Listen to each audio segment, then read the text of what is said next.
Podcast Consultório Aberto. Conversas sobre clínica psicoterápica por IPD Online. Olá, sejam bem-vindos ao segundo episódio do Consultório Aberto, nosso espaço de conversa sobre psicoterapia psicanalítica e as transformações do nosso ofício no mundo contemporâneo. Eu sou Kátia Codorniz, psicóloga, psicanalista, com 45 anos de experiência e escuta clínica. Eu sou Gleda Brandão Araújo, psicóloga e psicanalista e atuo na clínica há mais de 40 anos. Eu sou Raquel Brandão Yunes, psicóloga clínica, especialista em psicoterapia psicanalítica, mestre em psicologia clínica e psicanalista em formação. Hoje temos a alegria de receber uma convidada muito especial, Maria Cecília Pereira da Silva. Maria Cecília é membro efetivo, analista de data e docente da Sociedade Brasileira de Psicanálise de São Paulo, além de analista de crianças e adolescentes pela IPA. Maria Cecília coordena importantes frentes clínicas frente à infância e à diversidade cultural, como a Clínica Transcultural e a Clínica 0 a 3 da Sociedade Brasileira de Psicanálise de São Paulo. É doutora e pós-doutora em Psicologia Clínica pela PUC São Paulo, com uma trajetória e uma formação robusta e sólida, atuação clínica e produção teórica. Ela é autora e organizadora de diversos livros e artigos sobre parentalidade, infância e autismo e integra grupos de pesquisa e coordenação internacional nessas áreas. Uma presença generosa e de muito peso no campo da psicanálise contemporânea. Seja muito bem-vinda, Maria Cecília. Obrigada, Kátia. É um prazer estar com vocês, conversando sobre a clínica. Maria Cecília, para a gente começar essa conversa, eu gostaria que você nos contasse um pouco sobre o que despertou o seu interesse pela clínica com bebês e crianças muito pequenas. E também gostaríamos de saber por que você considera importante a escuta psicanalítica nesses anos tão iniciais da vida. Bom, esse é um percurso muito longo, Raquel. Meu interesse pelos bebês e pela clínica da infância vem de muito tempo. Quando eu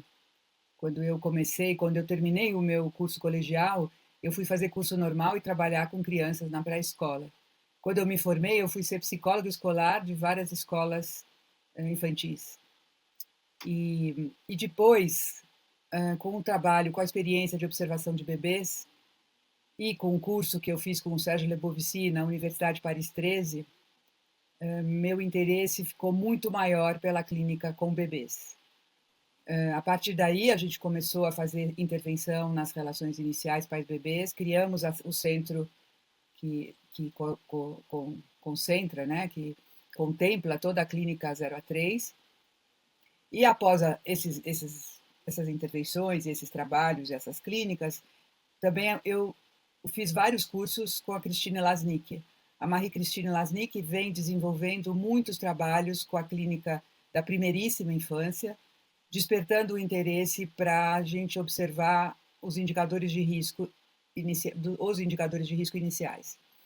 Aí ela se juntou com a Muriel e com a Annick Bellier, que trabalham com aspectos do corpo, né, osteopatia e integração psicomotora, junto também com a Pessia, que também agrega todas as áreas de terapia ocupacional, com na área de neonatal, e com os bebezinhos pequenininhos, ajudando a integração do corpo.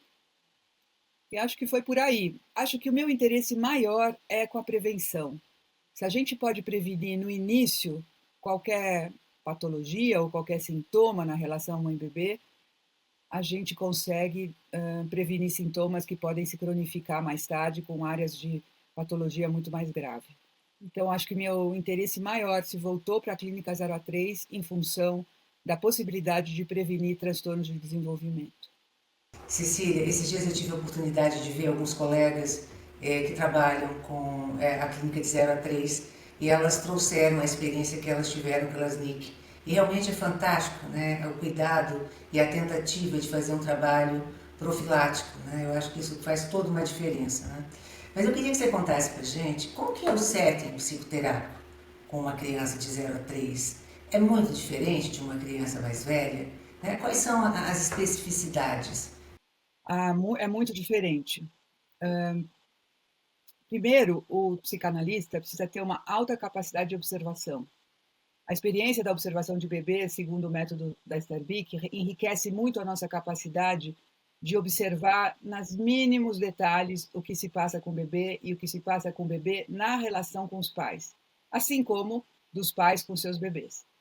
Então, a clínica 0 a 3 demanda muito essa capacidade de observação e de continência psíquica dos psicanalistas.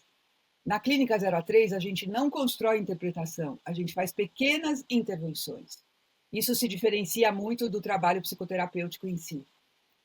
Na clínica 0 a 3, também a gente recebe os pais com a criança, e o trabalho todo é feito na interação, naquilo que a gente observa, no vínculo, na relação intersubjetiva que se estabelece conosco, escutando os pais e observando o bebê, e observando como o bebê, na sua comunicação não verbal, se conecta, né, com o que está sendo dito e nos comunica o que também não está bom, né, o que não vai bem com ele.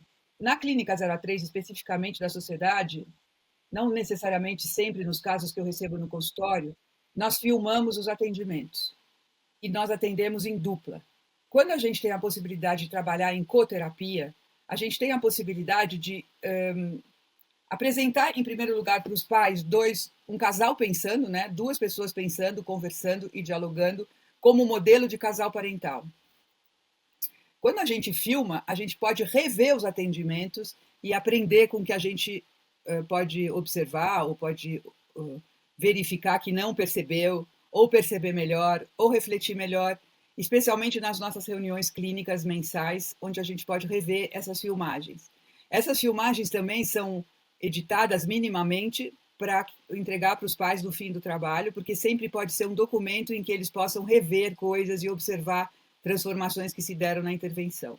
Então, vai se diferenciar primeiramente pelo setting, que é um setting que eu costumo dizer que parece um útero. A sala de análise vira um espaço de recepção de todo mundo, com brinquedos infantis, né, que tenham a ver com a idade, com a faixa etária do bebezinho que chega, e todos em torno disso, né, em dupla de terapeutas ou sozinho. Também um outro aspecto importante é que a gente procura apontar tudo que a gente vai observando, né? A gente tenta aproveitar o máximo do que a gente está vendo ali no aqui e agora da sessão. Outra coisa é que o setting também não é longo, né? Não são muitas sessões. A gente propõe inicialmente 4 sessões e que podem ser revistas ao longo do trabalho que vai sendo feito. Existe uma coisa muito fantástica quando a gente tem um bebê, que é um trânsito muito maior entre o inconsciente e o pré-consciente para acolher e receber esse bebê. Com isso, a gente tem possibilidade de acessar aspectos inconscientes com muito maior facilidade, e isso é muito mais fácil de transformar, né, de ser transformado.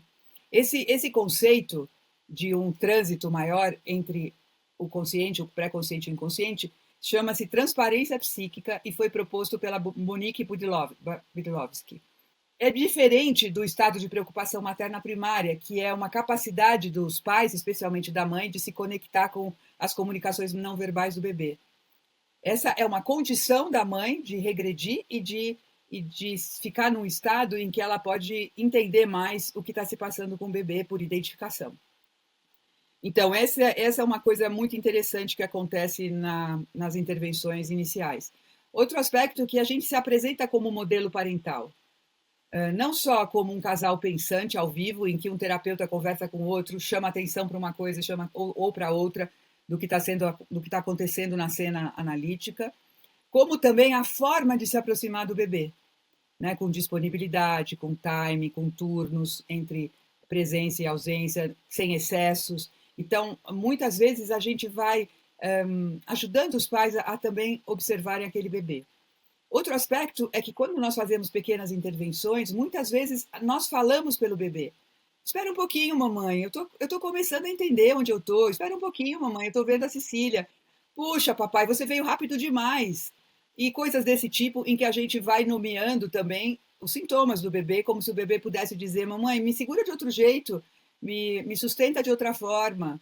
Ou também, às vezes, convocando o bebê com algum brinquedo e investindo narcisicamente no bebê. A gente também investe narcisicamente com os pais. O Lebovici muitas vezes falava para os pais, vocês são pais formidáveis. quando os pais, às vezes, na cena que a gente assistia, eram muito atrapalhados, muito, sei lá, né, estabanados. E também a gente favorece com que a mãe possa ir voltando para o lugar de mulher, de esposa, não só de mãe, né? Voltando-se um pouco para o casal, para o marido, encontrando formas de estarem juntos. Não sei, eu vou falando, a gente vai conversando, eu vou lembrando mais coisa, mas tem muita coisa que é muito diferente. Outra coisa importante de dizer é que a intervenção nas relações iniciais se diferencia de uma terapia de família e de casal, porque o foco está no desconforto do bebê, né? Ou no sintoma que os pais trazem sobre o bebê. Muitas vezes, essa clínica se transforma numa clínica da parentalidade, da construção da função parental, no sentido de favorecer esse vínculo inicial de uma forma que atenda às necessidades emocionais do bebê e possa desfazer os sintomas que ele está apresentando ali. Outro aspecto interessante da clínica 0 a 3 é que ela também é uma clínica de puericultura emocional, onde a gente vai ajudando os pais a observarem características do desenvolvimento do bebê. Então, essa clínica ela pode ter uma intervenção de 4 sessões diante da situação que os pais trazem, mas a gente também pode propor que eles voltem com 3, com 6, com 9 meses, com 1 ano, com 1 ano e meio, em que há marcos do desenvolvimento e que a gente pode observar se aquele bebê em si está podendo se desenvolver e os pais acompanharem as necessidades de cada fase do desenvolvimento.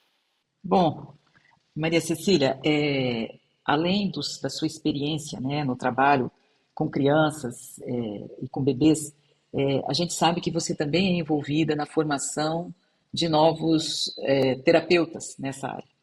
Então, pela sua experiência, tanto como terapeuta, como formadora de novos terapeutas, quais habilidades que você considera que são fundamentais e imprescindíveis para quem quer se dedicar a essa clínica? Dessa idade, de bebês e de crianças bem pequenas. Bom, em primeiro lugar, eu acho que a observação de bebês é fundamental. A experiência de observar um bebê nos 2 primeiros anos de vida e participar dos seminários de observação fazem toda a diferença na observação e na escuta, na possibilidade de conter interpretações. Eu acho que não existe espaço melhor para desenvolver a capacidade de continência, de construir conjecturas imaginativas, hipóteses sobre o desenvolvimento, sobre a relação, sobre a constituição do psiquismo. E acho ainda que essa experiência de observação deveria ser obrigatória para todo psicanalista, para todo aquele que deseja se tornar terapeuta. Um outro aspecto que eu acho fundamental é o estudo da constituição do psiquismo, dos estados primitivos de mente, de todos os autores que se dedicaram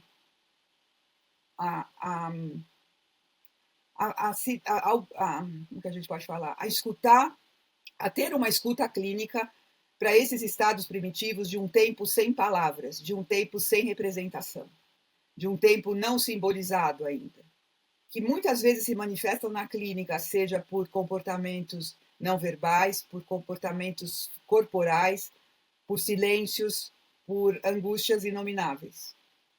E se a gente tem esse conhecimento, isso vai favorecer a escuta analítica no brincar da criança, no sonhar do adulto, em todas as situações clínicas que nos se apresentem a nós. Outro aspecto muito importante é a capacidade de conter interpretações. O Winnicott dizia que para a gente fazer consulta terapêutica, nós deveríamos ter acompanhado muitos casos de alta frequência. Porque quando nós temos pacientes 4 vezes por semana, 5 vezes por semana, 3 vezes por semana, nós podemos observar o que a gente falou e o que repercutiu no paciente na sessão seguinte ou na interpretação seguinte, e observar e poder dosar a interpretação ou melhorar a interpretação ou observar se a gente criou uma defesa, aumentou a defesa ou favoreceu que o processo analítico avançasse, que a rede de associações ampliasse. E na clínica com crianças, especialmente nos tempos de hoje, em que nós vivemos sob um excesso de informações, sobre um excesso de brinquedos, sobre um excesso de atividades, a gente tem que promover um setting que seja especialmente continente e com alta capacidade narrativa. A função narrativa do analista é um tema que me interessa muito, que já escrevi muito sobre isso. Ela é fundamental para poder integrar pedaços da sessão, integrar pedaços do mundo interno do paciente, seja construindo uma narrativa como uma história em quadrinhos, seja usando conjunções narrativas que possam favorecer a integração das experiências psíquicas da criança, e seja também se oferecendo com os seus sonhos, com o seu mundo interno, com a sua prosódia, com o seu manhês, né, para que possa construir uma história clínica, uma história psíquica dessa criança que às vezes vem bastante fragmentada. Bom, acho que também nós temos que estudar muito sobre técnica, sobre psicopatologia, sobre transtornos emocionais. Tudo isso vai fazer parte da função terapêutica com crianças, né, na psicoterapia infantil. Mas eu diria que fundamentalmente a observação de bebês não pode faltar na experiência clínica de um psicoterapeuta, especialmente de criança. E acho que quando você reforça assim essa questão da observação de bebês, né, eu acho que você está querendo falar sobre a importância da capacidade de continência, né, daquele que trabalha com criança, né, principalmente, quer dizer, capacidade de continência a gente tem que ter para trabalhar com qualquer idade, né, mas especialmente com crianças muito pequenas, né. E aí vem a questão, né? E os pais, né? Porque você está dizendo que o terapeuta, né? Ainda mais quando está em dupla, vai servir como um modelo para os pais, né? E aí como fica a participação desses pais, né? Nesse tipo de trabalho, né? Porque muitas vezes eles vêm precisando desenvolver essa capacidade de continência, né? Como fica isso? Que tipo de escuta ou intervenção é necessária para poder sustentar o lugar da parentalidade na clínica? Bom, Raquel, você me fez lembrar de uma coisa que eu costumo muito dizer, que para trabalhar com criança também, a gente tem que ter muito bem resolvido as nossas relações com os nossos objetos primários, com os nossos pais. Se a gente pôde, na nossa análise pessoal, ser capaz de perdoar os nossos pais e compreendê-los, a gente vai ter muito mais empatia com os pais que a gente recebe. Porque se a gente ainda está em conflito com os nossos pais, muitas vezes a gente vai rivalizar e vai julgar os pais. Esse é um outro aspecto da observação de bebês que a gente desenvolve muito, é a capacidade de observar sem julgamento moral. Então, quando a gente pode ter esse estado de mente, né, esse estado de integração interna, a gente também amplia a nossa capacidade de compreensão do outro e de empatia com o sofrimento do outro. Os pais, eles estão sendo pais pela primeira vez. Eles nunca foram pais. Eu costumo citar um poema do Yeats que fala: cuidado por onde andas, pois é sobre os meus sonhos que caminhas. Então, os pais estão nascendo pais. Eles estão sonhando serem pais. E eles só se tornam pais quando nasce um bebê. É o bebê que os torna pais. Então, é muito importante que a gente possa ter essa disponibilidade psíquica para os pais. E para a gente sustentar esse trabalho de construção da função parental, vai depender muito dessa condição de empatia com o sofrimento que eles nos trazem. E se o transbordamento das angústias deles forem muito grandes, e essas angústias a gente pode observar que estão sendo transbordadas ou projetadas sobre o bebê, é nossa função ir diferenciando o bebê dos aspectos transgeracionais que os pais trazem para o setting terapêutico. E também, muitas vezes, criar uma condição com que eles possam ter desejo também de compreender esses aspectos deles, esses conflitos, essas angústias transgeracionais ou as angústias pessoais, né, que eles carregam dentro deles, para que eles possam também ter outra ajuda terapêutica, individual ou de casal. Mas, em geral, a gente procura fazer uma intervenção quase como se fosse uma avaliação conjunta, pais, bebês, em que a gente vai avaliando psicanaliticamente, né, o que está se passando naquela dupla, seja para encaminhar para um trabalho individual da criança, seja para sugerir aos pais que eles possam também buscar ajuda individual. para que eles saiam da intervenção com esperança no trabalho analítico, né? Como um recurso que eles possam ter ao longo da função parental, ao longo do desenvolvimento da criança, como um espaço de abertura, não um espaço de fechamento. E isso não é muito fácil de fazer, mas é muito importante que a gente seja capaz de desenvolver dentro da gente, né? Essa delicadeza da clínica 03. É um cuidado, porque para que a gente cuide da parentalidade, a gente também tem que ter esse amor pelos pais, esse investimento narcísico, nas mínimas competências que eles demonstrem ali no set. E essas pequenas observações, intervenções, investimentos narcísicos vão ser sementes para um bom vínculo com a psicanálise, com um processo que possa surgir mais tarde.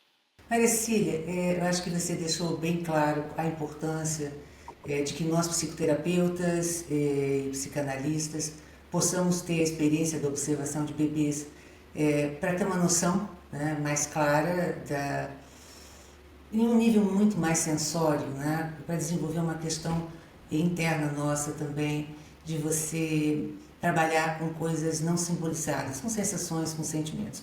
Eu penso também que as análises dos adultos hoje em dia, cada vez mais, ou se a gente acompanhar as teorias, né, os contemporâneos, cada vez mais eles vão trazendo a importância de uma visão multidimensional da mente, a questão interrelacional. Então, assim, e realmente, a observação de bebês deveria ser o início, né? Mas tem uma outra questão que eu gostaria muito de entender melhor, em termos do contexto atual, que é essa questão da parentalidade, que sempre existiu, né? Nós somos filhos de um casal desde que o mundo é mundo, né? E eu tenho ouvido em muitas situações, coincidentemente, né? Eu participei, inclusive, do evento da FEPAL, que foi no final de semana passada, que é a questão da parentalidade. A gente estava numa situação no SOS Brasil, o Sérgio Nick comenta um caso, a questão da parentalidade, né? O que está acontecendo no mundo que, de repente, as funções paternas e maternas parece que estão um pouco mais confusas, a questão do masculino e feminino, né? O que faz com que a gente tenha especialmente, eu acredito que sempre teve, mas nesse momento me parece que é algo, você mesma é uma estudiosa do assunto, né? Eu queria que você colocasse para a gente, ou contextualizasse, se houveram mudanças, quais houveram, se isso tem a ver com o mundo que a gente está vivendo, se tem a ver com as mudanças no papel da mulher na sociedade, né? Porque a gente vem há milhões de anos numa sociedade machista, né, culturalmente. Então, eu queria que você contasse um pouco mais para nós, porque nós sempre fomos filhos de pai e mãe, né? Eu acho que uma das grandes questões é que os pais hoje têm influência de muitas coisas, né? Do Dr. Google, dos grupos de mães nos Instagrams, nos grupos de pais. E também tem uma... Bom, vou tentar falar várias coisas, depois eu integro. Também tem uma coisa que muitos... Nós hoje somos muito migrantes, digamos assim.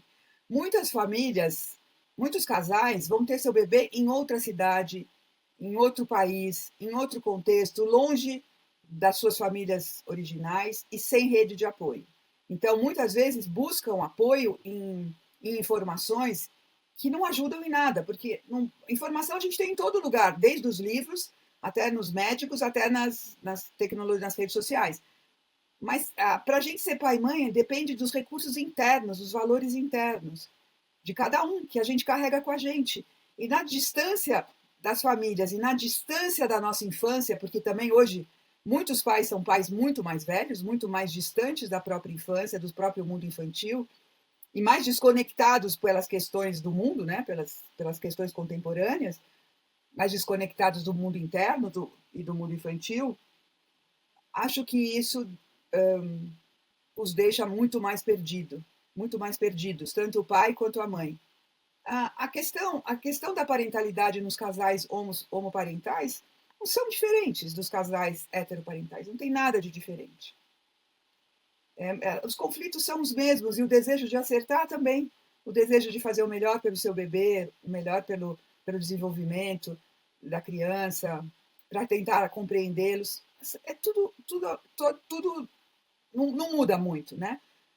O que muda são as questões internas, por exemplo, quando você acha que você pode ser mãe sozinha. né, que você se basta. E muitas mulheres hoje deixam os homens à margem, né, castram a função paterna, castram muito a função paterna. E muitas vezes os homens se submetem porque eles querem também o melhor para o seu bebê. E se a mãe diz, é melhor cama compartilhada, é melhor livre demanda de aleitamento, é melhor mamar até os 3 anos de idade, os homens concordam, porque eles querem também o melhor para o seu bebê.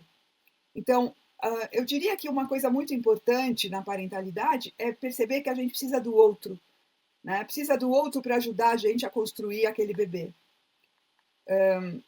Também, quando você começou a falar da observação de bebês, tem a ver com os estados primitivos de mente. Todo terapeuta hoje em dia tem que ter conexão com esses aspectos, e as análises antigas não faziam esse trabalho. As nossas análises de formação não estavam focadas nesses aspectos porque a gente avançou, né? A gente avançou, a gente também foi construindo coisas novas. Então, esses aspectos de escuta dos estados primitivos da mente são fundamentais. E se a gente pensar isso, muitos pais também chegam com esses aspectos pouco elaborados. E eles ficam muito mais confusos, porque quando a gente tem um bebê, a gente regride. E a comunicação não verbal é, para muitas pessoas, intolerável. A dependência total do bebê, do adulto, né, do cuidador, também é desesperador. Né? Porque a gente vive num mundo muito dos empoderamentos, das independências, das potências. E o bebezinho depende da gente, a gente se vê impotente, porque muitas vezes a gente não entende, porque muitas vezes a gente não compreende, porque a linguagem dele é outra, porque muitas vezes a gente quer que ele cresça num tempo que não é o tempo dele. Então, eu acho que o fato da mulher ter se desenvolvido muito foi um grande ganho para a mulher, só que ela se vê muito assustada quando ela sai da planilha de Excel para uma planilha que não tem nem coluna, né? O bebê não traz nada para a gente. O bebê a gente tem que começar do zero. E não, como eu falei antes, não tem livro, não tem informação que ajude a gente. A gente tem que fazer essa construção a partir do que a gente sente, como você falou, dos aspectos sensoriais, da leitura transmodal dos sentidos, né? Das diversos aspectos sensoriais que se apresentam na relação. Também no setting com adultos, né? No setting com adolescentes, a tela rouba um pouco, né? O trabalho online rouba um pouco da gente essa capacidade de leitura transmodal. Com o bebê, isso é exigido ao máximo dos adultos, dos cuidadores, dos pais. E muitas vezes é muito difícil, porque quando a gente está no comando profissional, né? Ou no comando da própria vida, a gente não tem que se ver com o não verbal, com a dependência absoluta, com a condição de fragilidade, de vulnerabilidade, com essas comunicações de estados primitivos da mente que não tem simbolização. A gente está no comando, a gente tem uma potência. É muito mais, e principalmente as mulheres hoje são mães, num momento profissional que elas já têm essa potência. Né? Diferente de antigamente, que a mulher começava a trabalhar às vezes mais tarde, tinha filho mais cedo. Então ela não estava nesse posto, né, de exercício profissional, porque não estou pensando só nas mulheres executivas, nas mulheres, mas qualquer área de trabalho, né? As mulheres hoje estão muito bem colocadas profissionalmente, e o trabalho, a gente tem um curso, a gente tem um monte de técnicas, a gente tem um monte de protocolos a seguir, os médicos, etc. E para ser mãe e pai não tem protocolo, não tem, a gente vai ter que construir a partir da experiência interna, da experiência emocional de cada um, né? dos próprios valores de cada um. Então, eu penso que... Bom, outro aspecto também que eu acho que desorganizou muito a nossa sociedade foi a pandemia. A pandemia foi uma guerra tremenda, destruidora dos estados emocionais, né? Perturbadora para todas as mentes, sejam dos cuidadores, ou seja, das crianças, ou dos adolescentes, ou dos bebês. Então, quem não, como disse o Tenório numa entrevista que ele deu para o Estadão na época, ou para a Folha, não me lembro, que falou: quem não tem a bem consigo mesmo, quem não tem um bom diálogo consigo mesmo, vai se haver em apuros durante a pandemia, né, naquela época. Então, a pandemia também desorganizou muito, desestruturou famílias, desestruturou casais, gerou muitos sentimentos de solidão. Também gerou muita coisa boa. Não quero afastar as coisas boas, porque muitos casais também se juntaram, se uniram, inventaram 1000 brincadeiras com as crianças e tirou proveito de um mau negócio. Mas muitos casais se desorganizaram, porque não tinha rede de apoio. Rede de apoio é fundamental. Por exemplo, nas periferias, que eu trabalhei com muitas mães adolescentes, elas têm muito mais rede de apoio do que a gente na cidade grande. Porque lá todo mundo se ajuda, todo mundo se torna uma grande família. Um fica com o filho do outro, um dá suporte para o outro, um bate na porta do outro para pedir uma xícara de açúcar, de farinha, etc. Eles se encontram, eles se conversam. Nas cidades grandes, as famílias são muito sozinhas. Às vezes as famílias não conhecem a família do mesmo andar do apartamento.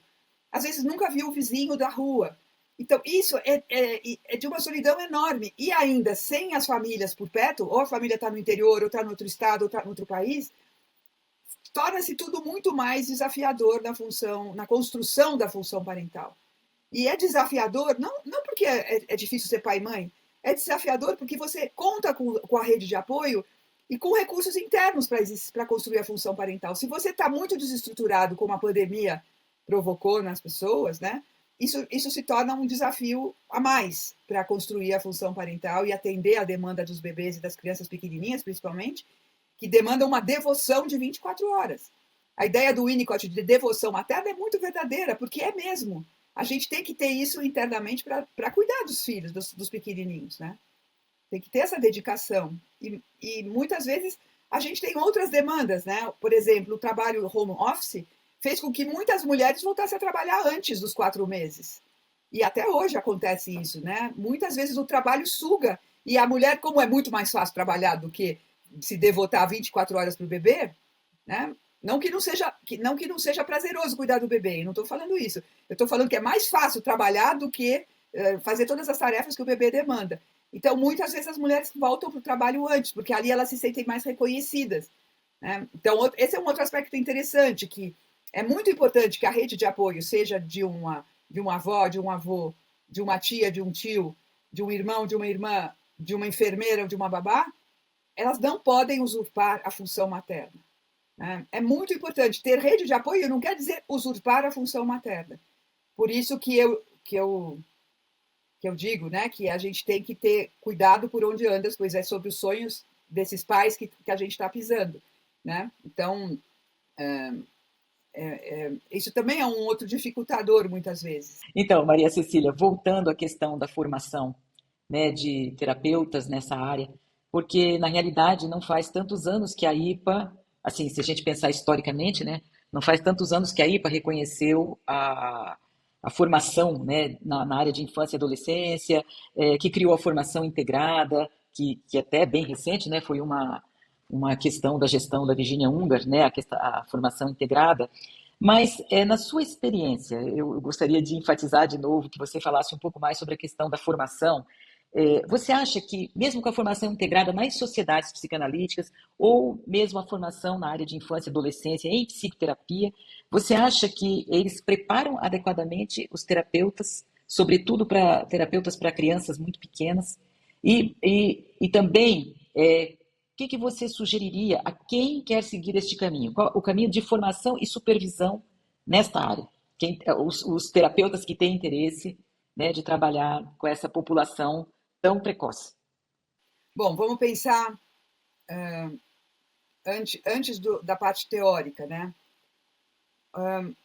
O trabalho com as crianças exige muito mais do psicoterapeuta do que o de adulto. Porque quando a gente está com as crianças, a gente tem que, ao mesmo tempo, brincar do que ela está pedindo e, ao mesmo tempo, a gente ter uma outra visão, né, do que está se passando para poder pensar o que aquilo está representando. E daí dar um sentido e fazer uma interpretação. Então, eu acho que isso é muito mais difícil do que uma psicoterapia com adulto, que a gente já está no simbólico, que a gente já está no verbal. E muitas vezes o terapeuta de criança se confunde com a função parental ou com a função educativa. A gente não está ali para ensinar a criança qualquer coisa, né? Educá-la, e nem para brincar de uma atividade lúdica simplesmente. Toda atividade lúdica proposta, a gente tem que ter a escuta da comunicação inconsciente que está ali presente. Então, eu diria que aquele que quer ser analista de criança precisa ter muita análise e muita supervisão, para ele construir essa função terapêutica. que é muito diferente da função do adulto, que a gente pode, num certo nível, não, se a gente não trabalhar com os estados primitivos da mente, mas trabalhar com o sintoma, com a angústia que está ali presente, verbalmente descrita, a gente está fazendo algum trabalho psicanalítico. Mas com a criança, se você não tiver essa capacidade de fazer esse salto, né, que demanda muita bagagem de análise pessoal, a gente pode virar uma brinquedoteca, né? Uma relação sedutora, né? Que daí, quando vierem as transferências negativas, os conflitos, não vai ter condição de sustentar. Seja no trabalho com os pais, par e passo, seja no trabalho próprio com a criança. Então, eu diria que o aspecto da formação, que eu acho que não tinha isso na nossa época, a formação dos analistas de criança para trabalharem com os pais, geralmente os pais eram encaminhados para um orientador de pais, é fundamental. Hoje a gente precisa trabalhar com os pais de crianças pequenas mensalmente, a gente tem que escutá-los, a gente tem que ajudá-los, a gente tem que saber como vão indo, e geralmente nessas consultas que a gente vai fazendo ao longo do trabalho analítico, a gente vai conhecendo mais a história transgeracional, intergeracional, as relações desses pais com os próprios pais, a infância deles, o que eles gostavam de brincar. Não é um local para a gente compartilhar o que se passa na sala de análise com a criança, mas é um lugar de escuta em que vai favorecendo a rede associativa, digamos, da função parental, né? Dos pais com eles e na lida com a criança. Então, eu diria para você, Greda, que uma coisa mais importante seria essa condição do terapeuta de constituir o próprio setting de psicoterapeuta infantil, assim como a gente constrói na observação de bebês. Geralmente, quando o observador inicia, ele faz primeiro o diagnóstico, depois faz a avaliação, depois faz julgamento moral, depois faz orientação de pais, depois quer pôr a criança... Eles fazem milhões de coisas até que eles encontrem aquele lugar que eles ficam sempre no mesmo lugar da sala ou da casa e consigam ficar observando e observando a si mesmo tudo que ecoa dentro de si, né, contratransferencialmente, vai ver duas ideias na cabeça, para poder fazer verdadeiramente a observação. Porque eu me lembrei que um outro aspecto da técnica muito importante é a gente trabalhar com os aspectos contratransferenciais. Eu esqueci disso. Isso é uma coisa muito diferente também, que a gente avançou na clínica com crianças e adultos, mas na clínica com pais e bebês, os ecos contratransferenciais são um instrumento fundamental para a gente trabalhar nesse setting 0 a 3. Então, por exemplo, conter as experiências e processar e entender o que é meu, o que está vindo do setting com aquela criança, isso é fundamental. Então, essa área de transferência e contra-transferência, com os autores antigos e atuais, deveria ser muito estudada num curso de psicoterapia. Né? E acho que isso está no campo da técnica. Né? Depois, as supervisões, se a pessoa fez observação de bebês, estou partindo daí, ela vai ter mais capacidade de descrever as sessões. Então, as supervisões contínuas de um caso, né, de um caso de atendimento, vai favorecer muito mais a construção desse set e a compreensão do que é uma interpretação, do que é uma sedução, do que é uma função educativa, de uma função lúdica e de uma função verdadeiramente psicanalítica. Dentre os cursos da formação integrada, o curso de simbolização é um curso importantíssimo. O curso de constituição do psiquismo é fundamental. Autores como Roussillon, Anne Brum, Anne Alvares, são autores que têm que estar entre os teóricos que se vão estudar.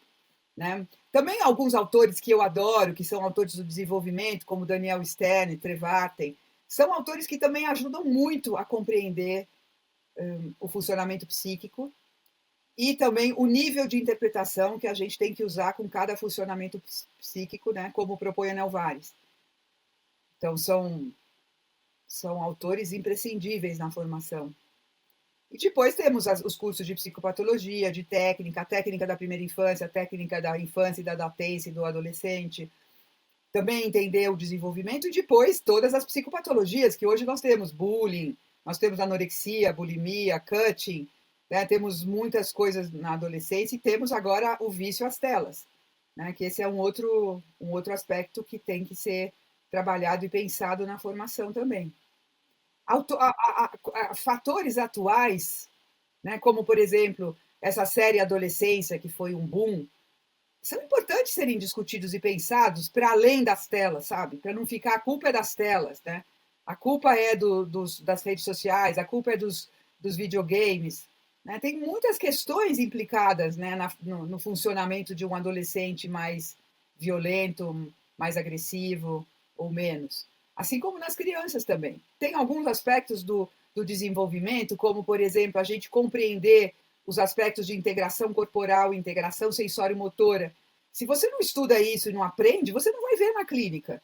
Né? Um bebezinho enrijecido, um bebezinho tonificado, que nunca vai se acomodar no colo materno e favorecer o vínculo e a troca de olhares, você não vai observar. Então, aspectos, por exemplo, que o sono é fundamental para uma criança até os 3 anos de idade, tem que dormir depois do almoço, tem que dormir cedo, tem que ter X horas de sono. São aspectos importantes da escuta e da formação do terapeuta. Se ele não... Sabe, a dona Lígia Amaral, ela falava muito que a gente devia ir na praça observar as crianças. Porque, como eu tive essa experiência de ter sido professora primária, depois psicóloga, eu fui professora de pré-escola, então eu tenho muito vivo a criança saudável na minha mente. A gente tem que ter a criança saudável na mente. Senão você só fica vendo patologia. E você não tem mais parâmetros, né, do que é o desenvolvimento. Então, acho que esses aspectos também são super importantes, Gleda, na formação de um psicoterapeuta infantil. Então, Cecília, você estava falando sobre a questão das telas e tal, eu ia aproveitar o gancho, né, para te perguntar quais mudanças você observa na infância contemporânea e como essas mudanças impactam o nosso trabalho na clínica.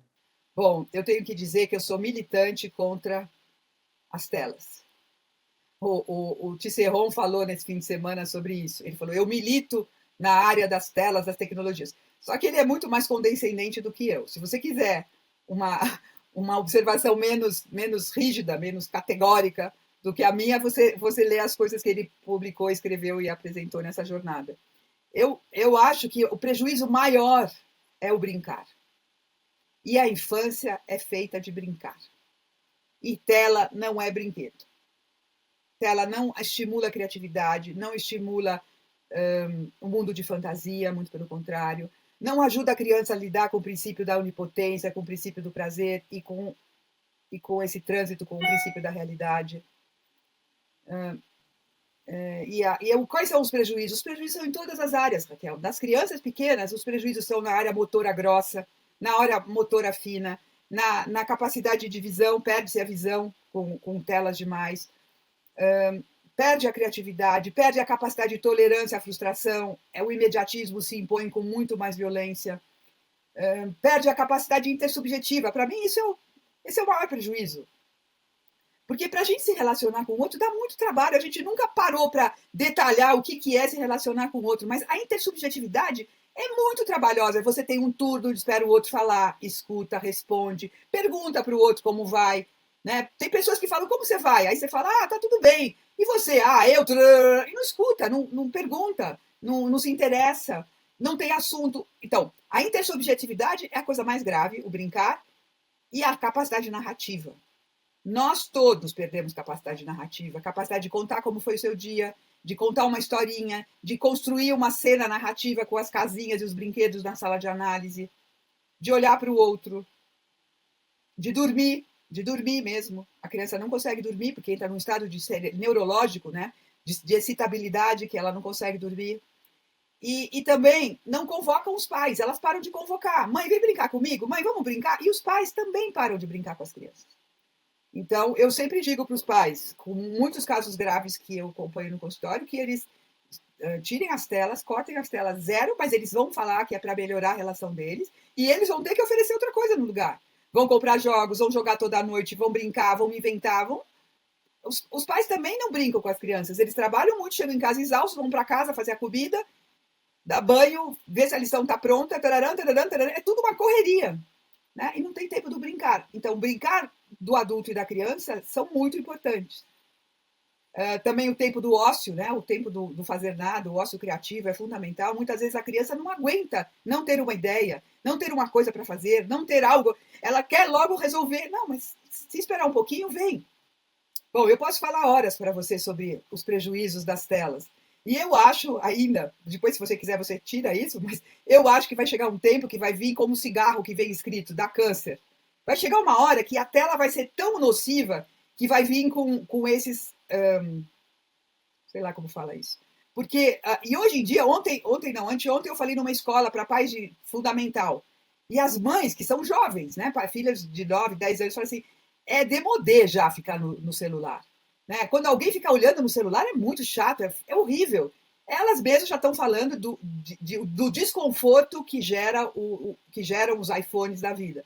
Então, eu acho que vai chegar um tempo que a gente vai usar a tela do tudo que tem de bom, né? Tem muita coisa boa, né? Mas não como se usou até agora, porque já está se usando menos. Essa mudança que nós conquistamos aqui, e os países nórdicos e muitos países, de não ter celular nas escolas, os professores estão agradecendo muito. O nível de atenção das crianças, o nível de interesse, o nível de participação está mudando muito a dinâmica nas escolas. Gente, foi outro dia, foi esse ano, no começo do ano, que se proibiu a entrada de celular. Ninguém mais fala disso. As crianças já aceitaram, as escolas já estão funcionando super bem, as crianças já estão adaptadas. Sabe, é uma coisa fantástica, como é possível a gente, o ser humano, também se adaptar para coisas boas, não só para as coisas ruins, né, que a gente logo adapta. Agora, a minha militância atual é contra os iPads e os computadores nas escolas. Que use o computador na biblioteca, que aprenda a usar os aplicativos importantes, tudo isso, mas não como livro de lição de casa, não como livro, não como instrumento de comunicação entre a escola e a criança. A escola tem que se comunicar direto com o professor, não via um aplicativo. Né? Porque a tela, seja no iPad para fazer a lição de matemática, seja no iPad para ficar desenhando, seja no iPad para fazer um trabalho em grupo, é a tela. E tela vicia. Né? Tela tem um componente aditivo. Então, a minha atual militância é contra isso, para que as escolas, então, voltem aos cadernos, né? Voltem à escrita, porque também outra coisa que se perdeu muito é a coordenação motora fina. As crianças hoje escrevem com letra de forma quando escrevem, elas não têm letra cursiva, as crianças que têm essas escolas com muitos iPads. Né? Então, essa é uma perda. Eu percebo em mim mesma que quando eu vou escrever, eu escrevo com muito mais dificuldade do que eu escrevia no meu doutorado outro dia. Né? Porque toda a vida eu preciso escrever à mão, e eu escrevo à mão muito ainda. Mas a minha coordenação motora se perdeu muito, porque no computador é mais rápido, né? Mais fácil. Porque é a maior mudança mesmo contemporânea na infância são as telas, né? Impactam um monte de coisa, né? A criança, ela precisa correr, ela precisa jogar, ela precisa brincar, ela precisa descarregar a energia corporal que ela tem. E a criança que fica na tela, ela fica muito mais saturada, e isso também leva à violência. E além de todos os aplicativos, como esse que esse menino estava vendo, que são inadequados para a faixa etária dele, e que gera fantasias, né? Outro dia a gente fez uma discussão sobre como a pornografia apresenta a relação sexual já estereotipada, e que a experiência do amor, a experiência do encontro sexual, do desejo sexual com o outro, né, que é uma coisa efervescente, que é uma descoberta maravilhosa, carregada de fantasias sensoriais, sensuais, etc., se perde. Né? Se perde ao longo, com toda essa saturação de coisas tóxicas, né, para a experiência emocional. Estava te ouvindo, né, e achei assim, muito, muito interessante a questão que você traz de como a intersubjetividade ela é desconfortável, né? Como o você estar com o outro, sair de uma zona de conforto é algo muito desafiante, demandante, né? É trabalhosa a gente não se dá conta disso. Porque eu tenho uma ideia, o outro tem outra ideia, não é a minha ideia, eu tenho que me adaptar, eu vou abdicar de coisas minhas para ele. A gente faz um trabalho enorme, e é o que faz a gente feliz também, né? Claro, né? Ter o diferente. Mas eu estava pensando que os 3 desafios, não sei se eu posso chamar assim, que você trouxe, você colocou mais na questão da tela, mas eu posso considerar que são desafios atuais, que seria a intersubjetividade, a criança não brincar e a dificuldade na narrativa, né? Aí eu pensei assim, uma outra coisa que você falou, como tudo isso também, a parentalidade vai favorecer ou não, e a questão das escolas também, né? Porque parece que cria uma trama, né, de dificuldades que vão tentando tapar buracos, provavelmente numa tentativa de fazer o melhor possível, mas que o que a gente está observando é um empobrecimento, né? São pessoas mais voltadas para si, né? Por exemplo, tem eu estava ouvindo esses dias algum pessoal falando exatamente do filme Adolescência, né? que quando o seu filho ele está em casa, mas ele está no computador ou no celular, ele não está em casa. E eu pensei assim, gente, mas eu era adolescente, eu estava no meu quarto, eu também não estava em casa. Eu estava no mundo da lua, como a gente está na adolescência mesmo, né? Mas como essa possibilidade desse mundão, né, se apresentar, por um lado, lindo, encantador, mas sem ter um mínimo de maturidade, inclusive neurológica, para suportar, né? A gente percebe muito no adolescente do filme, quando ele não sabe mais o que é realidade, o que é ficção, a questão da impulsividade, né? Então, assim, dá muito medo mesmo das telas, né? E eu penso que você, como uma analista de crianças, você deve vivenciar o tempo todo, porque hoje em dia os pais, por terem dificuldades para cuidar dos filhos, eles cuidam de uma boa maneira. A tela é digamos, uma ajuda, né? E o tanto que vai se criando um buraco muito grande. E a outra coisa que eu achei muito bacana, que você falou, e que eu acho também um desafio, você falou assim, os pais têm filhos mais velhos, as mães são mães mais velhas, e elas ficam mais afastadas do lado criança dela. E eu observo muito isso. Os pais têm uma dificuldade de se colocar no lugar da criança.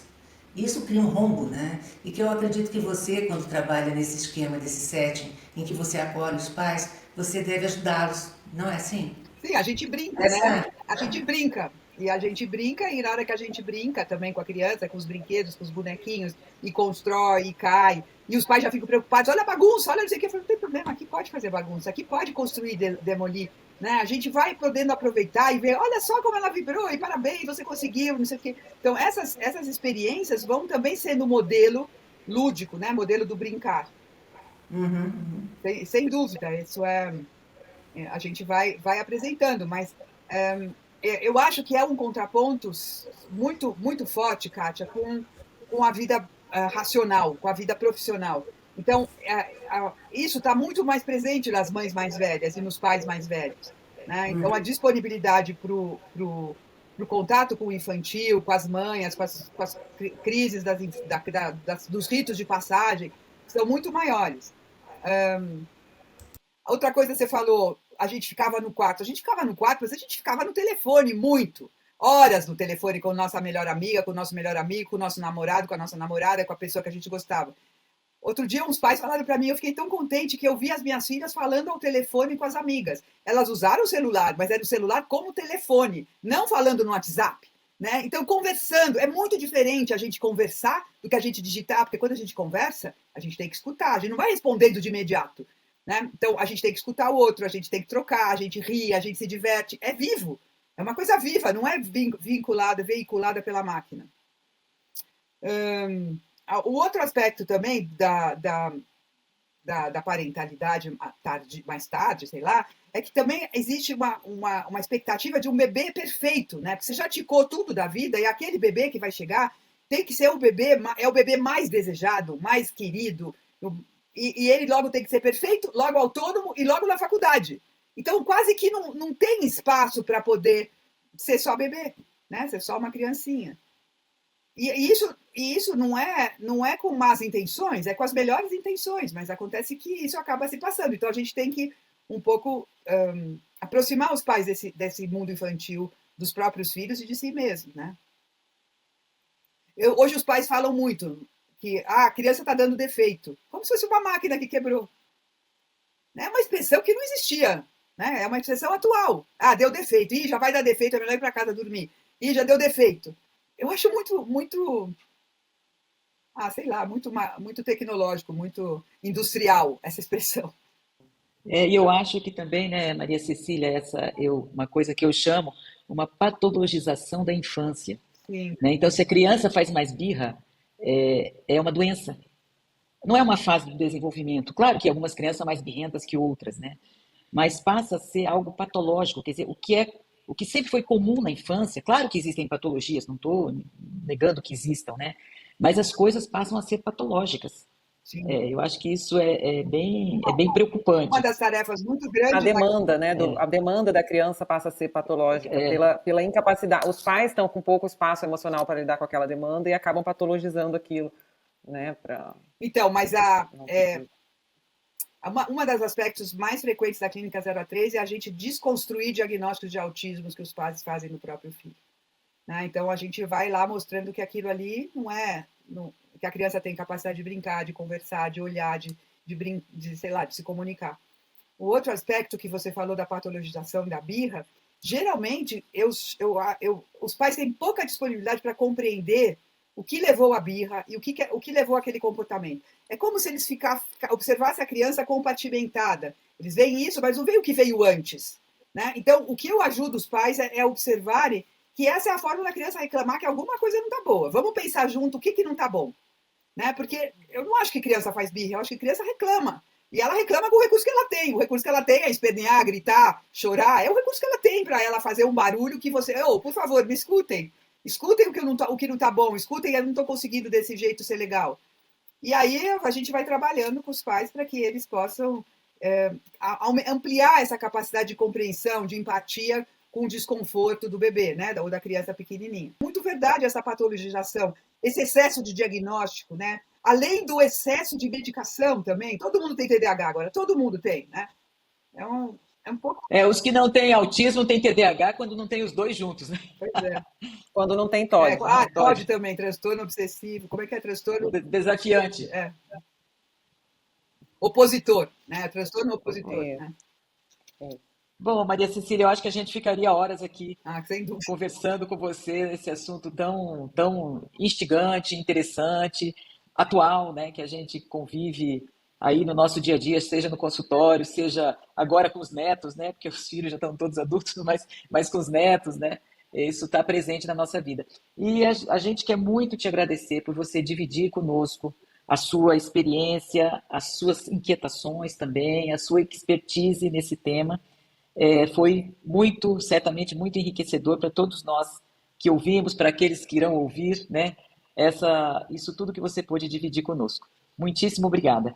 Obrigada, Gleda. Obrigada, Raquel. Obrigada, Kátia. Foi muito bom. É sempre bom a gente perceber que a gente tem alguma coisa para compartilhar e poder compartilhar e ajudar a contribuir à compreensão dessas clínicas, né, que nos acompanham. Muito obrigada.